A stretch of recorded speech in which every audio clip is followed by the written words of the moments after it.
এই যে বিএনপি সরকার দুর্নীতিতে 5 বার চ্যাম্পিয়নশিপ লাভ করছে, বিএনপি সরকার সহ আগেকার সরকারগুলি। আমরা কি দেখেছিলাম, 91-তে খালেদা জিয়া ক্ষমতায় আসছে, ভেবেছিলাম পুরুষরা পারে নাই, এবার মহিলারা পারবে। কিন্তু 91 থেকে 95 পর্যন্ত পারে নাই, 96-তে আবার আওয়ামী লীগ ক্ষমতা আসছে। ভেবেছিলাম বিএনপি পারে নাই, আওয়ামী লীগ পারবে।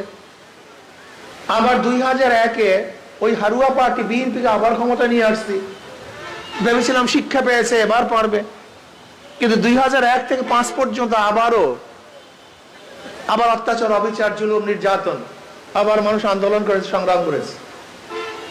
তত্ত্বাবধায়ক সরকার নিয়ে এসছে, তাদের আন্ডারে ভোট দিবে।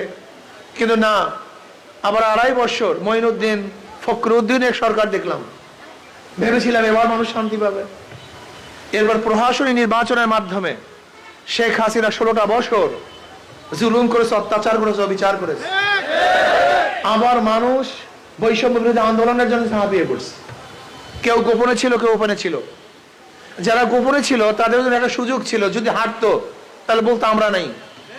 কিন্তু আমরা যারা ওপেনে ছিলাম আমাদের কোনো সুযোগ ছিল না।